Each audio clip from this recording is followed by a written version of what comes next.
میں ہر سال لاکھوں کی خیرات کرتا تھا، لیکن ایک رات ابا خواب میں آئے اور بولے کہ اپنی بہن کو صدقہ دے۔ میں حیران رہ گیا کیونکہ بہن تو بہت امیر تھی۔ جب بھی گھر آتی تو اس کے بچوں نے بھی اچھے کپڑے پہنے ہوتے، پر میں ابا کے خواب میں اچانک راشن لے کر اس کے گھر جا رہا تھا کہ میری نظر کچے کے ڈھیر پر پڑی، جہاں میرا بھانجا سوکھی روٹی کا ٹکڑا اٹھا رہا تھا۔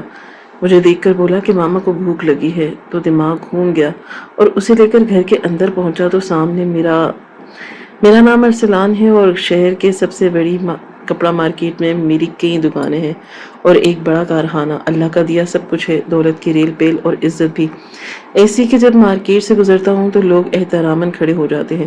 میں سمجھتا تھا کہ میرے زندگی کا مقصد پا لیا، کیونکہ میں اپنی کمائی کا ایک بہت بڑا حصہ خیرات میں دیتا تھا۔ ہر ماہ کے شروع میں میرے دفتر کے باہر ضرورت مندوں کی لائن لگی ہوتی اور میں بڑی فراغ دلی سے سب کو مدد کرتا۔ ایک دن میں اپنے دفتر میں بیٹھا اپنے مینیجر سے بات کر رہا تھا۔ مینیجر صاحب، اللہ نے مجھے بہت دیا ہے اور میں ماننا ہے کہ جو جتنا بانٹتا ہے اسے اتنا ہی ملتا ہے۔ اس مہینے ہم نے شہر کے 3 بڑے یتیم خانوں کو جو امداد بھیجی ہے اس کی رسیدیں مجھے دکھائیں، اور یہ جو نئے چیک میں نے سائن کیے ہیں یہ آج ہی فلائی ادارے کو پہنچا دیں۔ کسی کو یہ نہ لگے کہ ارسلان اپنے عہدے اور مال کے غرور میں دوسروں کو بھول گیا۔ کوئی بھوکا نہ سوئے اور میں اس انسانیت کا حق ادا کرتا رہوں۔ مینیجر میری بات پر سر ہلاتا اور بولتا کہ ارسلان صاحب، آپ جیسا سخی انسان میں نے آج تک نہیں دیکھا۔ آپ کی وجہ سے کتنے گھروں کے چولہے جل رہے ہیں۔ آپ واقعی ایک بہت بڑے انسان ہیں۔ اللہ آپ کے کاروبار میں مزید برکت دے۔ میں ان کی باتیں سن کر دل ہی دل میں خوش ہو رہا تھا اور مجھے اپنی نیکیوں پر فخر ہونے لگا۔ مجھے لگتا تھا کہ میں اپنی آخری آخرت سنوار لی ہے اور اب مجھے کسی بھی چیز کی فکر نہیں۔ ہم 2 بھی بہن بھائی تھے۔ والدین کے انتقال کے بعد میری چھوٹی بہن روبینہ بھی میری کل کائنات تھی۔ اس کی شادی میں نے بڑی دھوم دھام سے کی اور کوشش کی تھی کہ اسے کوئی کمی نہ رہے۔ اس کا شوہر عدنان ایک بہت اچھی کمپنی میں مینیجر تھا اور ان کا اپنا ایک وقار تھا۔ میری شادی حنا سے ہوئی تھی اور ایک اچھی خاتون تھی، لیکن وہ بس اتنی زیادہ آنے والی اور ملنے جلنے والی نہیں تھی، اس لیے میں اپنی بہن سے شادی کے کچھ عرصے تک تو اس سے کافی ملتا جلتا رہا۔ ہمارا وہاں آنا جانا بہت ہی کم تھا، بلکہ سچ تو یہ ہے کہ ہم برسوں سے وہاں گئے ہی نہیں تھے۔ حنا کا رویہ زوبیہ کے ساتھ کوئی اتنا خاص مخلصانہ نہیں تھا، بلکہ وہ بس نارمل سا ہوتا تھا، جس میں نہ کچھ برات دکھانا اور مقصود تھا اور نہ ہی وہ بہت زیادہ اچھا ہوتا تھا۔ اس رویے کی وجہ سے زوبیہ بھی اکثر تھوڑی سمٹ کر رہتی اور ہمارے گھر آ کر کوئی زیادہ باتیں نہیں کرتی۔ میں اسی بات پر اطمینان کر لیتا تھا کہ وہ جب بھی آتی ہے یا کبھی فون پر بات کرتی ہے تو وہ کہتی ہے کہ وہ خوش ہے، تو بس میرے لیے یہی کافی ہوتا تھا۔ زوبیہ جب بھی مجھ سے ملنے آتی، اس کے چہرے پر ایک ایسی اطمینان بھری مسکراہٹ ہوتی کہ مجھے لگتا کہ وہ دنیا کی خوش قسمت ترین عورت ہے۔ ہماری بات چیت ہمیشہ بڑی پیاری ہوتی تھی۔ ایک دن وہ اپنے دونوں بچے ایان اور سدرا کے ساتھ میرے گھر آئی تو بچوں نے بہت مہنگے اور برانڈڈ کپڑے پہن رکھے تھے۔ میں نے خوش ہو کر کہا کہ زوبیہ، ماشاءاللہ بچے کتنے پیارے لگ رہے ہیں، اور تمہارا یہ سوٹ بھی بہت قیمتی لگ رہا ہے۔ عدنان صاحب واقعی ہی تمہارا بہت خیال رکھتے ہیں۔ مجھے بہت خوشی ہوتی ہے یہ دیکھ کر کہ تم اپنے گھر میں اتنے سکون سے رہتی ہو، تمہیں کسی چیز کی کوئی فکر نہیں۔ حنا بھی پاس ہی بیٹھی تھی اور اس نے بھی رسمی طور پر زوبیہ کی خیریت پوچھی، لیکن اس کی باتوں میں وہ اپنائیت نہیں تھی جو ایک بہن کے لیے ہونی چاہیے۔ زوبیہ کے مسکراتے ہوئے جواب دیا کہ بھائی، یہ سب آپ کی دعاؤں کا نتیجہ ہے۔ عدنان بہت اچھے ہیں اور میری ہر چھوٹی بڑی خواہش کا خیال رکھتے ہیں۔ گھر میں کسی چیز کی بھی کمی نہیں۔ آپ سے مل کر اور آپ کو ہنستا کھیلتا دیکھ کر میرا دل باغ باغ ہو جاتا ہے۔ آپ کی بہن بہت خوش ہے۔ آپ بس اپنی صحت کا خیال رکھیں۔ کھانے کی میز پر جب ہم سب بیٹھتے تو زوبیہ سے عدنان کے بارے میں پوچھا کہ عدنان صاحب آج کل نظر نہیں آ رہے، ان کا کام کیسا چل رہا ہے؟ سنا ہے ان کی کمپنی بہت ترقی کر رہی ہے۔ حنا خاموشی سے کھانا سرو کر رہی تھی اور اس نے کوئی خاص دلچسپی نہیں لی۔ زوبیہ نے ایک لمحے کے لیے اپنی نظریں جھکا لی، لیکن پھر فوراً سنبھل کر بولی کہ جی بھائی، وہ اصل میں ایک نئے پروجیکٹ میں مصروف ہیں۔ سویرے نکل جاتے ہیں اور رات گئے واپس آتے ہیں، اس لیے وہ آج میرے ساتھ نہیں آ سکے۔ وہ کہہ رہے تھے کہ اگلی بار جب آئیں گے تو آپ کے ساتھ ڈھیروں باتیں کریں گے۔ کام کا بوجھ تو ہوتا ہے جب انسان کسی اچھے عہدے پر ہو، لیکن وہ خوش ہے اپنے کام سے۔ میں نے مسکرا کر کہا کہ ہاں یہ تو ہے، محنت تو کرنی پڑتی ہے۔ جب گھر کا ماحول اچھا ہو تو انسان دوگنی محنت کرتا ہے۔ تم اچھی بیوی ہو زوبیہ، تم نے ان کا گھر بہت اچھے سے سنبھالا، مجھے تم پر فخر ہے۔ ہنا نے بس سر ہلایا اور زوبیہ سے کہا کہ کھانا اور لیں۔ زوبیہ کی خاموشی اور اس کی سادگی کو میں ہمیشہ اس کی خوشحالی سمجھتا تھا۔ باتوں باتوں میں جب زوبیہ جانے لگی تو میں نے ہمیشہ کی طرح اپنی جیب سے کچھ پیسے نکالے اور اس کی طرف بڑھا دیے۔ یہ لو زوبیہ، یہ میری طرف سے تمہارے بچوں کے لیے ایک چھوٹا سا تحفہ ہے، اس سے اپنی پسند کی کوئی چیز خرید لینا۔ لیکن زوبیہ نے فوراً میرا ہاتھ پیچھے دھکیل دیا اور بڑے پیار سے بولی کہ نہیں بھائی، بالکل نہیں۔ عدنان نے مجھے پہلے ہی بہت خرچہ دیا ہے، اور سچی بات تو یہ ہے کہ میرے پاس ابھی پچھلے پیسے بھی پڑے ہیں۔ آپ یہ پیسے ان لوگوں کو دے دیں جنہیں ان کی واقعی ضرورت ہے۔ میں تو آپ کی محبت کی پیاسی ہوں، ان پیسوں کی نہیں۔ ہنا نے بھی بس پاس کھڑے ہو کر جب یہ کہا تو اس کے پاس پیسے ہیں تو آپ رہنے دیں۔ اس کی خودداری دیکھ کر میرا سر فخر سے بلند ہو گیا۔ میں نے سوچا کہ میری بہن کتنی عظیم ہے جو اتنی مالدار ہونے کے باوجود اتنی سادہ اور خوددار ہے۔ اسی مصروف زندگی میں مگن رہا اور کاروباری خیرات کے اس قصے اور وہی واہ واہ۔ لیکن پھر ایک رات وہ عجیب واقعہ ہوا جس نے میری روح کو جھنجھوڑ دیا۔ میں گہری نیند تھا کہ اچانک خواب میں مجھے اپنے مرحوم ابا نظر آئے۔ وہ گھر کے اسی پرانے صحن میں کھڑے تھے جہاں ہم بچپن میں کھیلا کرتے تھے، لیکن ان کا چہرہ بہت اداس تھا اور ان کی آنکھوں میں ایک بہت تکلیف تھی۔ پہلے کبھی نہیں دیکھی تھی۔ میں بھاگ کر ان کے پاس گیا اور کہا کہ ابا جی، آپ یہاں اور آپ اتنے پریشان کیوں ہیں؟ دیکھیں اللہ کے فضل سے میں کتنا نام کما لیا۔ میں ہر سال لاکھوں روپے خیرات کرتا ہوں، لوگ مجھے سخی کہتے ہیں۔ آپ تو خوش ہونا چاہیے کہ آپ کا بیٹا اتنی انسانیت کی خدمت کی ہے۔ ابا جی نے میری طرف دیکھا اور بہت دھیمی اور غمگین آواز میں بولے کہ ارسلان بیٹا، تو باہر والوں کی لاکھوں بانٹتا ہے، غیروں کے چولہے جلاتا ہے، یہ سب بہت اچھا ہے، لیکن کبھی تو نے اپنی بہن کی خبر لی؟ کبھی اپنی زوبیہ کو بھی صدقہ دیا؟ وہ تیری اپنی ہے ارسلان، اس کے حق کو پہچان۔ میں خواب میں ہی حیران رہ گیا اور ہکلاتے ہوئے بولا کہ ابا، آپ یہ کیا کہہ رہے ہیں؟ زوبیہ تو بہت امیر ہے، اس کا شوہر بہت کماتا ہے، وہ جب بھی آتی ہے تو مہنگے کپڑوں میں ہوتی ہے، اس سے میرے صدقے یا خیرات کی کیا ضرورت؟ تو کسی چیز کی کمی نہیں۔ لیکن ابا جی نے کوئی جواب نہیں دیا اور بس ایک گہری نظر مجھ پر ڈال کر دھندلا گئے، اور ان کی وہ آواز میرے کانوں میں گونجتی رہی کہ اپنی بہن کو صدقہ دے۔ میں ہڑبڑا کر اٹھ بیٹھا، میرا پورا جسم پسینے میں شرابور تھا اور دل بہت زیادہ زور زور سے دھڑک رہا تھا۔ رات کے 3 بج رہے تھے۔ میرے ذہن میں ابا جی کی کئی باتیں بار بار گردش کر رہی تھی۔ زوبیہ کو کس چیز کی ضرورت ہے؟ وہ خود دوسروں کی مدد کرنے کی باتیں کرتی ہے۔ ہنا بھی پاس سو رہی تھی لیکن میں نے اسے جگانا مناسب نہیں سمجھا۔ ہنا ان باتوں کو سنجیدہ نہیں لے رہی تھی۔ میرے دل میں ایک خوف سا بیٹھ گیا۔ میں نے خود کو تسلی دینے کی کوشش کی کہ خواب تو خواب ہوتے ہیں، ان کی کوئی حقیقت نہیں ہوتی۔ دوبارہ لیٹ گیا لیکن نیند میری آنکھوں سے کوسوں دور تھی۔ ہر بار جب میں آنکھیں بند کرتا تو ابا جی کا وہ اداس چہرہ سامنے آ جاتا۔ میں نے فیصلہ کیا کہ صبح ہوتے ہی میں زوبیہ کے گھر جاؤں گا اور خود دیکھوں گا کہ حقیقت کیا ہے۔ مجھے لگ رہا تھا کہ جیسے کوئی بہت بڑا راز ہے جو مجھ سے چھپا ہوا ہے، اور ابا جی کی روح مجھے خبردار کر رہی ہے۔ یہ بے چینی مجھے کسی کام کی نہیں چھوڑ رہی تھی اور میرا دل بار بار کہہ رہا تھا کہ ارسلان کچھ تو ہے جو تم نے اپنی آنکھوں پر پڑے دولت کے پردے کی وجہ سے نہیں دیکھا۔ اگلی صبح جب میں بیدار ہوا تو میرا سر بھاری ہو رہا تھا اور وہ خواب کسی سائے کے ساتھ میرے ساتھ چمٹ گیا، اور میں نے پورا دن اپنے دفتر کے کاموں میں گزارنے کی کوشش کی لیکن میرا دل کسی پل بھی نہیں سکون میں آ رہا تھا۔ اور عدنان کا کام بھی اچھا تھا، پھر باجی ایسا جواب خواب کیوں دکھائیں گے؟ لیکن اگلی رات پھر وہی ہوا۔ میں نے دیکھا کہ ابا جی دوبارہ اسی صحن میں کھڑے ہیں اور اس بار ان کا چہرہ پہلے سے بھی زیادہ اداس تھا۔ وہ میری طرف دیکھ کر خاموش رہے لیکن ان کی آنکھوں سے بہتے آنسو میرے دل پر تیر کی طرح لگ رہے تھے۔ میں نے ہمت کر کے ان سے پوچھا کہ ابا جی، آپ کیوں رو رہے ہیں؟ کیوں؟ میں نے کہا کچھ غلط کیا؟ تو انہوں نے بس اتنا کہا کہ ارسلان میرا بچہ، تو نے اپنی بہن کے بھرم نہیں دیکھا اور اب اس کی سفید پوشی اسے نکل رہی ہے۔ وہ خواب میں ہی مجھے کچھ کہہ رہی تھی کہ اپنوں کی خبر لینا سیکھو ورنہ یہ خیرات اور صدقے تمہارے کسی کام کے نہیں آئیں گے۔ میں ہڑبڑا کر اٹھ گیا اور میرے ماتھے پر پسینہ تھا۔ مجھے سمجھ نہیں آ رہا تھا کہ سفید پوشی اور بھرم سے ابا جی کا کیا مطلب، کیونکہ زوبیہ تو ہمیشہ اچھے حال میں رہتی تھی۔ تیسری رات جب پھر مجھے وہی خواب آیا تو ابا جی کی آواز میں ایک عجیب سی تڑپ تھی۔ وہ بولے کہ ارسلان، اب دیر مت کرنا کیونکہ وقت ہاتھ سے نکلتا جا رہا ہے اور میری زوبیہ اب مزید بوجھ نہیں اٹھا سکے گی۔ میں نے اسی رات تہیہ کیا کہ اب میں مزید انتظار نہیں کروں گا اور چاہے کچھ بھی ہو میں کل زوبیہ کے گھر جا کر اصل حقیقت پتہ لگاؤں گا۔ اگلی صبح میں نے اپنے مینیجر کو فون کیا اور کہا کہ گاڑی بہت سارا راشن اور ضرورت کا سامان رکھو۔ مینیجر حیران ہوا، پوچھنے لگا کہ ارسلان صاحب کیا آج کسی خاص جگہ تقسیم کرنے جانا ہے؟ تو میں نے اسے بتایا کہ نہیں، میں اپنی بہن کے لیے لے کے جا رہا ہوں۔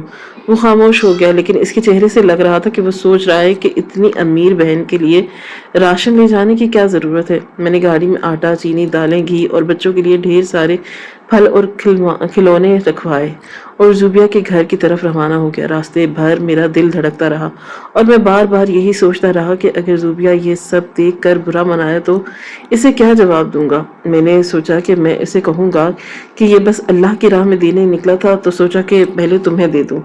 جیسے ہی میں اس کے علاقے میں پہنچا تو مجھے محسوس ہوا کہ وہاں کی گلیوں میں وہ پہلے جیسی چہل پہل نہیں تھی۔ زوبیہ کا گھر ایک درمیانے سے علاقے میں تھا جہاں وہ کرائے پر رہتے تھے۔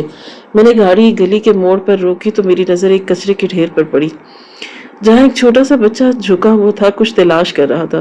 اس کا لباس میلا کچیلا اور وہ بہت کمزور لگ رہا تھا۔ مجھے وہ بچہ کچھ جانا پہچانا لگا۔ گاڑی سے اتر کر غور سے دیکھا، میرا دل رک گیا جب میں نے پہچانا کہ وہ کوئی اور نہیں بلکہ میرا 7 سالہ بھانجا ایان تھا۔ تیزی سے اس کی طرف بڑھا اور میرا سانس پھول گیا۔ میں نے پکارا کہ ایان بیٹا، تم یہاں کیا کر رہے ہو؟ وہ بچہ چونک کر پیچھے مڑا اور جیسے ہی میں نے اسے دیکھا تو اس کے چہرے پر ایک دم خوف اور شرمندگی کے تاثرات ابھر آئے۔ اس نے فوراً اپنے ایک ہاتھ اپنی پیٹھ کے پیچھے چھپا لیا۔ اس کا ہاتھ پکڑ کر آگے کیا تو دیکھا اس میں سوکھی روٹی کا ایک ٹکڑا تھا جو شاید کچرے سے اٹھایا تھا۔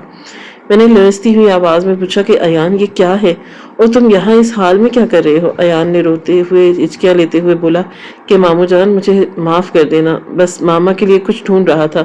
میں نے پوچھا کہ ماما کے لیے کیا ڈھونڈ رہے تھے اور گھر میں کھانا نہیں ہے کیا؟ ایان نے روتے ہوئے جواب دیا کہ ماما کو بہت بھوک لگی ہے اور 2 دن سے کچھ نہیں کھایا، گھر میں ایک دانہ بھی نہیں ہے اور بابا بہت بیمار ہیں، وہ بستر سے اٹھ نہیں سکتے۔ ایان کی یہ باتیں سن کر میرے پیروں تلے سے زمین نکل گئی۔ مجھے ابا جی کے خوابوں کا مطلب سمجھ آ گیا۔ میں نے اسے گلے لگایا اور کہا کہ میرے بچے، تم نے مجھے کیوں نہیں بتایا؟ ایان بولا کہ ماما نے منع کیا تھا کہ کسی کو کچھ نہیں بتانا، کیونکہ اس سے آپ کی ماما اور بابا کی عزت کم ہو جائے گی۔ اللہ دیکھ رہا ہے اور وہ کوئی نہ کوئی راستہ نکالے گا۔ مجھے اپنی بہن کی اس سفید پوشی پر رونا آیا۔ بھوک سے مر رہی تھی لیکن اپنا بھرم نہیں ٹوٹنے دے رہی تھی۔ میں ایان کا ہاتھ پکڑ کر تیزی سے زوبیہ کے گھر کے اندر داخل ہوا۔ دروازہ کھلا ہوا تھا اور جیسے ہی صحن میں پہنچا تو وہاں کی ویرانی دیکھ کر میرا کلیجہ منہ کا آ گیا۔ کہکہوں سے گونجتا ہوا یہ گھر اب ویران تھا۔ کمرے کی طرف بڑھا تو دیکھا کہ زوبیہ ایک پرانی چٹائی پر لیٹی ہوئی تھی اور اس کا چہرہ اتنا زرد تھا کہ جیسے جسم میں خون کا قطرہ بھی نہیں ہو۔ اس کی بڑی 12 سالہ بیٹی سدرا اس کے پاس بیٹھی اسے ایک سٹیل کے گلاس سے پانی پلا رہی تھی۔ اس کی آنکھیں پھیل گئیں اور اس کے ڈر کے مارے پیچھے ہٹ گئی۔ میں نے زوبیہ کو پکارا، زوبیہ یہ کیا حال بنا رکھا ہے تم نے؟ زوبیہ نے بڑی مشکل سے اپنی آنکھیں کھولی اور جب اس نے مجھے سامنے کھڑا دیکھا اسے فوراً اپنا دوپٹہ ٹھیک کیا اور اپنے چہرے پر ایک مصنوعی مسکراہٹ لانے کی کوشش کی۔ وہ لڑکھڑاتی آواز میں بولی کہ بھائی آپ یہاں اس وقت کیسے؟ میں بس ذرا تھک گئی تھی تو لیٹ گئی، عدنان ابھی ذرا آرام کر رہے ہیں، وہ جب اٹھیں گے تو آپ سے بات کریں گے۔ میں نے غصے اور دکھ سے کہا کہ بس کرو زوبیہ، اب مزید جھوٹ مت بولو، میں ایان کو باہر سے دیکھ کر آ رہا ہوں، وہ مجھے سب بتا چکا ہے۔ زوبیہ نے ایان کی طرف دیکھا تو اس کی آنکھوں میں آنسو جاری ہو گئے اور اس کی وہ مصنوعی مسکراہٹ دم توڑ گئی، پھوٹ پھوٹ کر رونے لگی اور بولی کہ بھائی میں کیا کرتی، میرے پاس کوئی راستہ نہیں تھا، میں پریشان کرنا نہیں چاہتی تھی آپ کو، میں نہیں چاہتی تھی کہ لوگ کہیں کہ ارسلان کی بہن صدقے پر پل رہی ہے۔ میں نے اسے سہارا دے کر بٹھایا اور کہا کہ زوبیہ میں تمہارا بھائی ہوں، غیر نہیں ہوں، اور یہ صدقہ نہیں تمہارا حق ہے جو میں نے ادا نہیں کیا۔ میں نے دیکھا کہ کمرے میں نہ کوئی کرسی تھی اور نہ کوئی فرنیچر۔ زوبیہ نے روتے ہوئے بتایا کہ بھائی پچھلے 6 مہینوں سے عدنان کی نوکری ختم ہو گئی اور پھر وہ ایک حادثے میں زخمی ہو گئے جس کی وجہ سے ان کی ٹانگ انفیکشن میں ہو گیا۔ ساری جمع پونجی ان کے علاج میں لگ گئی اور جب کچھ نہ بچا تو میں نے اپنا سونا اور گھر کا سامان ایک ایک کر کے بیچ دیا۔ بچوں کا پیٹ پال سکوں، جب میں آپ کے گھر آتی تو میں وہی پرانے کپڑے پہن سکتی تھی تاکہ آپ کو شک نہ ہو، آپ کو لگے کہ ہم خوش ہیں۔ عدنان کی نظر میں اپنی عزت کم ہو جائے گی کیونکہ وہ بہت خوددار انسان ہے۔ میں نے زوبیہ کے ہاتھ تھام لیے اور کہا کہ زوبیہ تم نے ایسا بھرم پالا کہ اپنے بچوں کو بھوکا رکھا اور اپنے بھائی کو اندھیرے میں دھکیل دیا۔ مجھ پر اتنا بھی بھروسہ نہیں تھا۔ زوبیہ بولی کہ بھائی مجھے آپ پر پورا بھروسہ تھا، لیکن میں چاہتی تھی کہ اللہ خود کوئی وسیلہ بنائے، اور میں کسی کے سامنے ہاتھ نہیں پھیلانا چاہتی تھی۔ اپنے پاس بلایا اور اس کے سر پر ہاتھ پھیرا، اور اب پریشان ہونے کی ضرورت نہیں، اب تمہارے ماموں آ گئے ہیں۔ میں نے ایان سے کہا کہ جاؤ گاڑی سے وہ پھلوں کی ٹوکری اور کھانے کا سامان لے آؤ۔ زوبیہ بس مجھے دیکھتی رہی، اور اس کی آنکھوں میں شکر گزاری اور شرمندگی کے ملے جلے تاثرات تھے۔ میں نے سوچا کہ میں کتنا بڑا گنہگار ہوں کہ میں باہر کی دنیا کو کھانا کھلاتا رہا، اور میری اپنی بہن بچے کچرے سے روٹیاں چن رہے تھے۔ مجھے ابا جی کا وہ اداس چہرہ یاد آ رہا تھا، اور میں دل ہی دل میں ان کا شکریہ ادا کر رہا تھا۔ انہوں نے مجھے اس بڑی غفلت سے بیدار کر دیا۔ کبھی جان ہی نہیں پاتا کہ زوبیہ کی اس مسکراہٹ کے پیچھے کتنا بڑا دکھ میں نے کمرے کی ویرانی اور زوبیہ کی آنکھوں میں چھپی اذیت کو دیکھا تو میرا دل خون کے آنسو رونے لگا۔ وہ راشن کے تھیلے جو میں باہر سے لایا تھا ایان نے ایک ایک کر کے اندر رکھنا شروع کر دیا۔ میں نے دیکھا کہ ان بچوں کی آنکھوں میں بھوک کی وجہ سے ایک عجیب سی وحشت تھی۔ میں نے زوبیہ کی بات سن کر ایک لمبی آہ بھری اور کہا کہ خودداری اپنی جگہ ٹھیک ہے، لیکن بہن اور بھائی کے رشتے میں ایسی دیواریں نہیں ہونی چاہیے کہ ایک بھائی محل میں رہے اور اس کی بہن فاقوں پر مجبور ہو جائے۔ مجھے وہ تمام لمحے یاد آنے لگے جب زوبیہ میرے گھر آتی اور میں اسے چند روپے دے کر سمجھاتا تھا کہ میں اپنا فرض پورا کر رہا ہوں۔ مجھے اپنی اس غفلت پر اتنا غصہ آ رہا تھا کہ میرا جی چاہتا تھا کہ میں اپنے آپ کو سزا دوں۔ میں نے ایان کو اپنے پاس بلایا اور اس کے سر پر ہاتھ رکھ کر کہا کہ بیٹا اب تم نے کبھی کچرے کی طرف نہیں دیکھنا اور نہ ہی بھوکا۔ تمہارا ماموں اب تمہارے ساتھ ہے اور میں تم کو یہاں سے لے جاؤں گا۔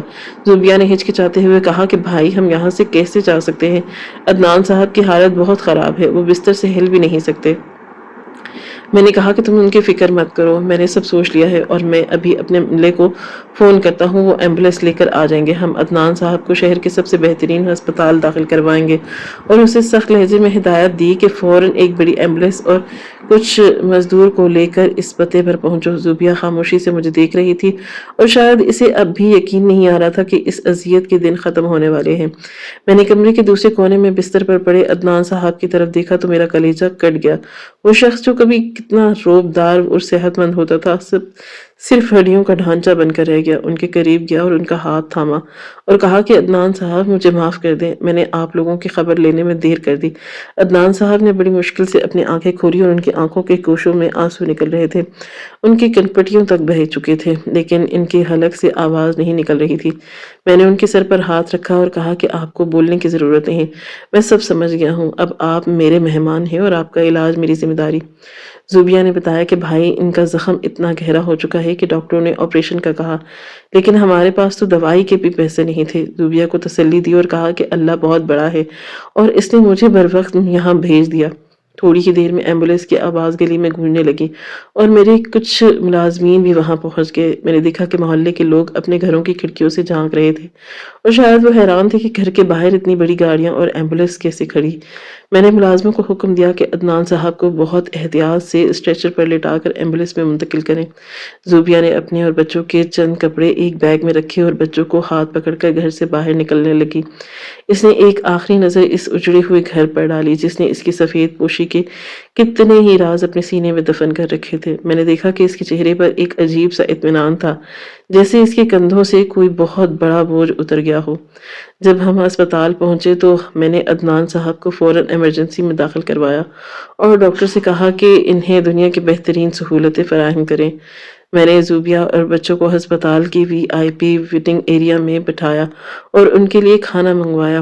ایان اور سدرا اتنے آرام اور سکھ پر بیٹھ کر حیران ہو رہے تھے اور وہ بار بار مجھے دیکھ کر مسکرا رہے تھے۔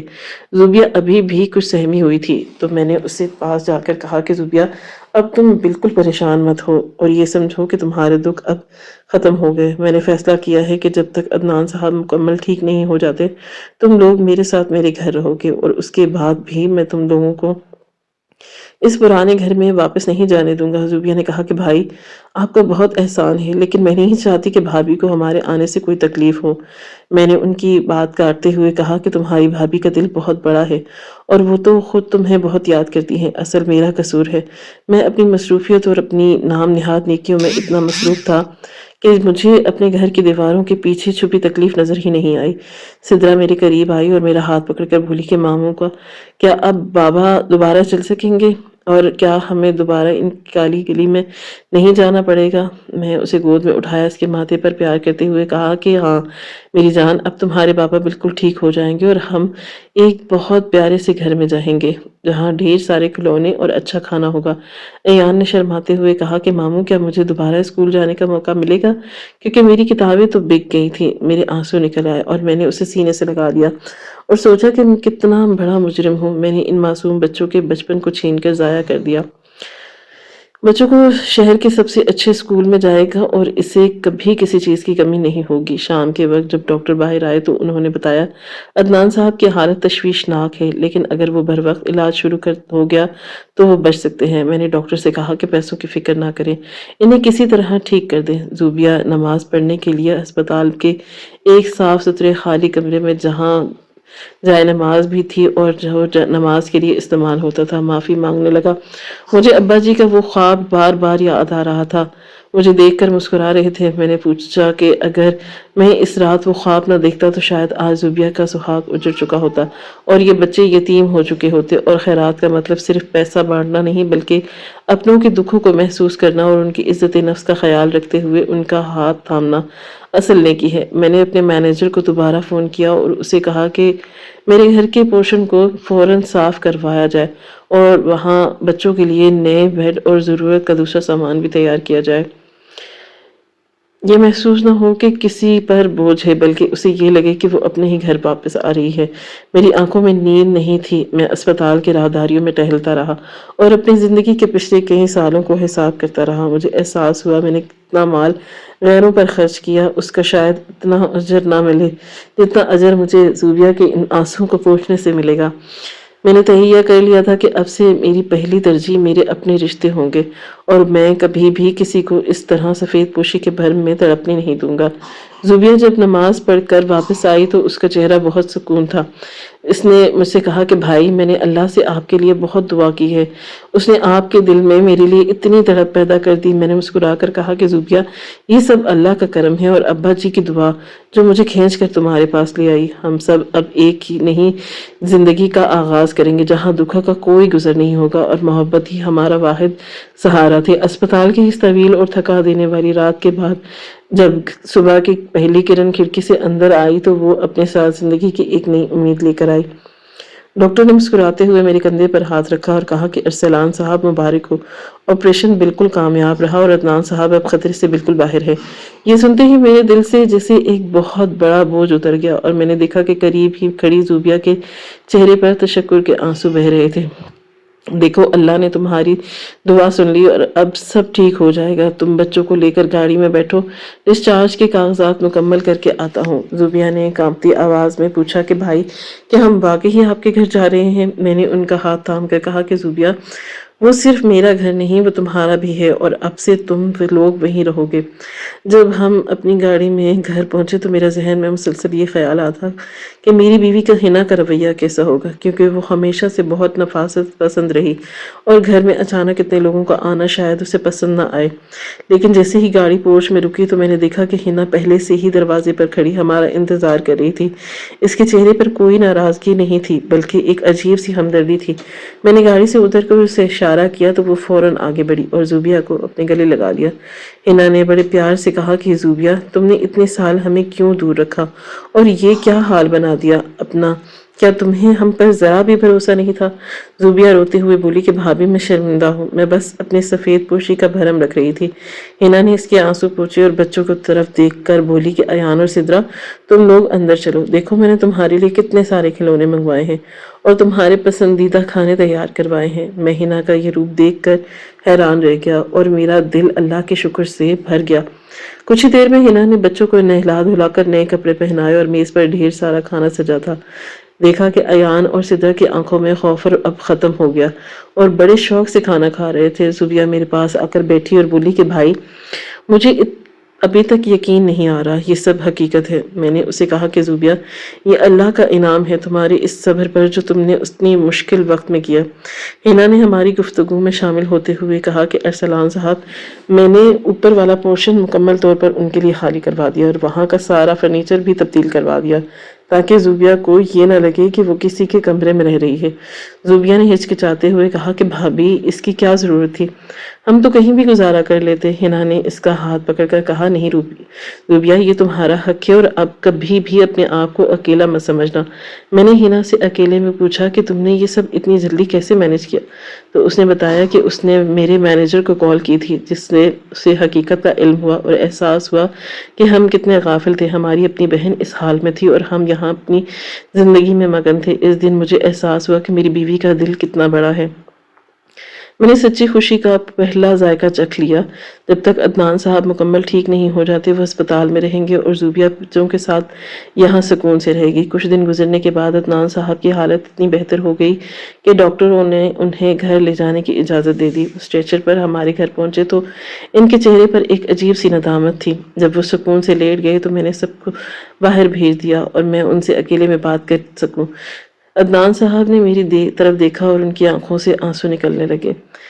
ارسلان صاحب، میں نے آپ کو ہمیشہ ایک بہت قابل پر شاید تھوڑا مغرور بزنس مین سمجھا تھا، اس لیے میں نے کبھی آپ سے مدد نہیں مانگی۔ اپنی انا کی خاطر اپنی بیوی کو فاقوں میں مجبور کر دیا اور میرے بچے در در کی ٹھوکریں کھا رہے تھے۔ میں نے زوبیہ کو بھی آپ سے ملنے سے روکا تھا کیونکہ میں نہیں چاہتا تھا کہ کوئی مجھے ایک ناکام انسان سمجھے۔ عدنان صاحب، کامیابی اور ناکامی تو اللہ کے ہاتھ میں ہے۔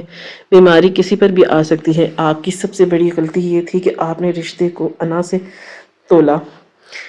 آپ نے جو آپ کا امتحان تھا، لیکن اب وہ امتحان ختم ہو چکا۔ عدنان صاحب نے ہچکیاں لیتے ہوئے کہا کہ میں نے سوچ لیا تھا کہ اگر میں ٹھیک ہو گیا تو میں اپنی زندگی زوبیہ اور بچوں کے قدموں میں ڈال دوں گا۔ میں نے انہیں تسلی دی اور کہا کہ اب آپ نے صرف اپنی صحت پر توجہ دینی ہے اور یہی یاد رکھنا ہے کہ آپ تنہا نہیں ہیں۔ وہ گزرنے کے ساتھ ساتھ عدنان صاحب تیزی سے صحت یاب ہوتے گئے اور اب لاٹھی کے سہارے چلنے لگے، قابل ہو گئے۔ ایک شام ہم صحن میں بیٹھے چائے پی رہے تھے۔ میں نے عدنان صاحب سے کہا کہ میرا ایک ارادہ ہے اور میں چاہتا ہوں کہ آپ اس میں میرا ساتھ دیں۔ انہوں نے پوچھا کہ جی ارسلان صاحب، کیا بات ہے؟ میں نے کہا کہ میرا کاروبار اب بہت پھیل گیا اور مجھے ایک ایسے انسان کی ضرورت ہے جو مالی معاملات میں میرا دایاں ہاتھ بن سکے۔ آپ میرے بزنس میں میرے پارٹنر بنے اور جتنا بھی منافع ہوگا اس کا آدھا حصہ آپ کا ہوگا۔ عدنان صاحب ایک دم چونک گئے اور بولے کہ نہیں نہیں، یہ ہو سکتا ہے، آپ نے پہلے ہی ہم پر اتنے بڑے احسانات کیے ہیں، بلکہ یہ آپ کی قابلیت قدر ہے۔ آپ ایک پڑھے لکھے انسان ہیں اور مجھے پتا ہے کہ آپ میرے کاروبار کو نئی بلندیوں پر لے جائیں گے۔ زوبیہ قریب ہی بیٹھی بچوں کو کھیلتا دیکھ رہی تھی۔ اس نے کہا کہ بھائی، آپ اتنا سب کچھ کیوں کر رہے ہیں؟ میں نے کہا کہ زوبیہ، یہ سب تمہارے لیے نہیں بلکہ اپنے سکون کے لیے کر رہا ہوں۔ مجھے وہ رات یاد ہے جب ابا جی خواب میں آئے تھے اور انہوں نے مجھ سے میری بہن کا حق مانگا تھا۔ آج اگر میں یہ سب کر رہا ہوں تو ابا جی کو دکھاؤں گا۔ ارسلان اب وہی کہیں گے اور جو انہوں نے سوچ لیا۔ عدنان صاحب نے نم آنکھوں کے ساتھ میرا شکریہ ادا کیا اور اس دن سے ایک نئی زندگی کا آغاز ہوا۔ آج واقعی ہی 5 سال گزر گئے اور ہمارا گھر خوشیوں کا گہوارہ بنا۔ عدنان صاحب اب میرے بزنس کے سب سے اہم ستون ہیں اور ان کی ذمہ داریوں کی وجہ سے ہم نے کئی پروجیکٹ شروع کر دیے۔ زوبیہ نے ایک بہت بڑا فلاحی مرکز کھولا جس کا نام اس نے ابا جی کے نام پر رکھا۔ اس مرکز کا مقصد صرف ان خاندانوں کی مدد کرنا جو سفید پوش ہیں اور اپنی غیرت کی وجہ سے کسی کے ساتھ میں ہاتھ نہیں پھیلاتے۔ میرا بھانجا کہتا کہ ماموں جان، مجھے زندگی کا وہ سبق کبھی نہیں بھولے گا جو آپ کے پیار نے مجھے سکھایا۔ میں اسے ہمیشہ یہی سمجھاتا ہوں کہ بیٹا، انسان کو ہمیشہ اپنے پیر زمین پر رکھنے چاہیے کیونکہ وقت بدلتے دیر نہیں لگتی۔ زوبیہ اب بہترین سہیلیاں بن چکی تھی اور کمرے میں اکیلا بیٹھا میں یہی سوچ رہا تھا کہ یہ وہ پرانا وقت یاد آ رہا تھا۔ اب مجھے احساس ہوا کہ اصل نیکی تو وہ ہے جو آپ کے قریب رہنے والوں کی زندگی بدل دے۔ میں نے اپنی وصیت میں بھی زوبیہ کے بچوں کا خاص حصہ رکھا تاکہ مستقبل میں انہیں کبھی کسی پریشانی کا سامنا نہ کرنا پڑے۔ ایک رات مجھے پھر ابا جی خواب میں نظر آئے، لیکن اس بار وہ بہت خوش تھے۔ اس کے چہرے پر ایک نور تھا اور انہوں نے میرا سر تھپتھپایا اور جیتے رہو شیر پتر، تو نے میرا مان رکھا۔ جب بیدار ہوا تو میرے چہرے پر ایک مسکراہٹ تھی اور میرا دل سکون کی دولت سے مالا مال تھا۔ اپنے خون کے رشتوں کے ساتھ کیا جائے تو اللہ اس میں بے پناہ برکت عطا کرتا ہے۔ ہم نے مل کر یہ عہد کیا کہ ہم کبھی کسی کو اپنے ارد گرد اس طرح تڑپنے نہیں دیں گے اور ہمیشہ دوسروں کے بھلن کا خیال رکھیں گے۔ یہ میری زندگی کی سب سے بڑی کامیابی ہے۔ میں نے اپنی بہن کے آنسو پونچھے اور اسے دوبارہ وہی مقام دیا جس کی وہ حقدار تھی، اور ہم سب مل کر ہر روز اللہ کا شکر ادا کرتے ہیں۔ اس نے ہمیں آزمائش سے نکالا، راحت کے راستے پر ڈال دیا۔ اپنے ارد گرد کے رشتوں کی خبر گیری رکھنے سب سے بڑی عبادت ہے۔